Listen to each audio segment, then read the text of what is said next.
This essay is focusing on defense, specifically blocking. Now what we're going to do is we're going to take some of the unscripted, full-intent sparring videos and we're going to break them down and dissect them, and we're going to examine the functional blocks that have evolved out of the full contact sparring at the MSP over the past decade. I think it's quite understandable that as we got more and more serious about pursuing stick fighting as a martial art, that we also developed the need to communicate better. And so we would develop a vocabulary or a series of descriptions or common denominators, if you will, that would help us communicate as to what we were seeing and what we were trying to do. And it was out of that vocabulary that our defensive philosophy took form.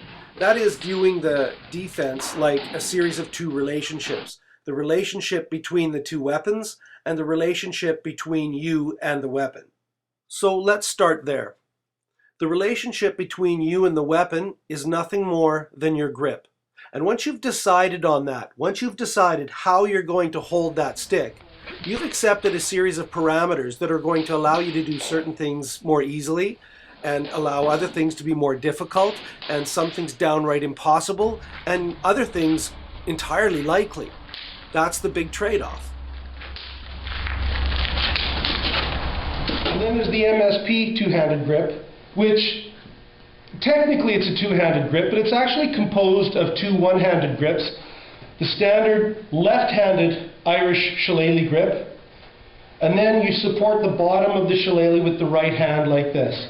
Now, from here you have two advantages. You can fight if you're tired, you can stick with the 1/3 grip, or from here you can drop back and get nice fluid attacks from here. The two-handed grip like this gives you huge amounts of torque and directional power for controlling incoming attacks.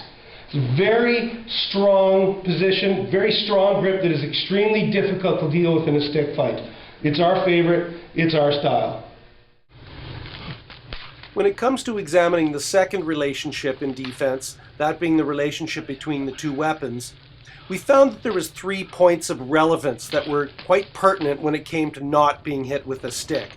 And we call these the 3 axioms of defense: mode, angle, and aspect. All mode is an answer of the question, is the attack approaching me on a north-south plane or a more horizontal east-west plane? And the term aspect just refines that information a little farther. Is it east or is it west? Or is it actually coming down on top of me, or is it coming up at me from the ground?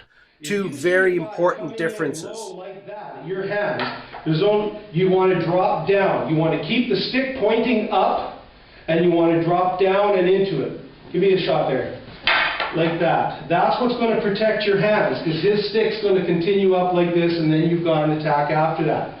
As opposed to when he's coming in, quartering in from the top, the exact opposite is true. You're going to want to keep the tip of your stick down so that he continues down, and then of course you have an attack in there somewhere.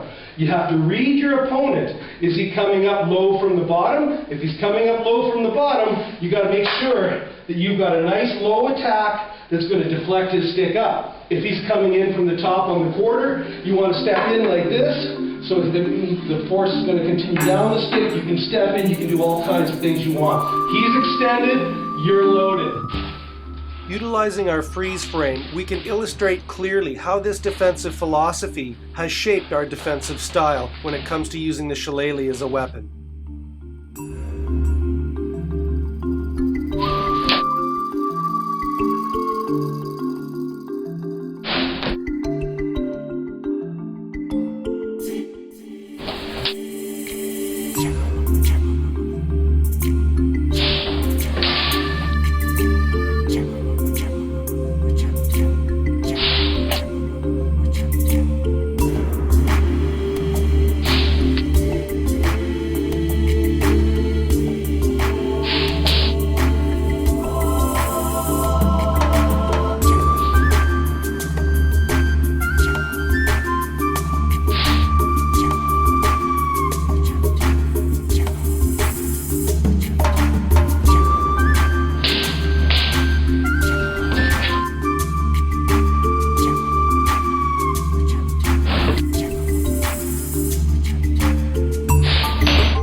hope you've enjoyed this short essay on blocking, as well as some of the defensive ideas behind it.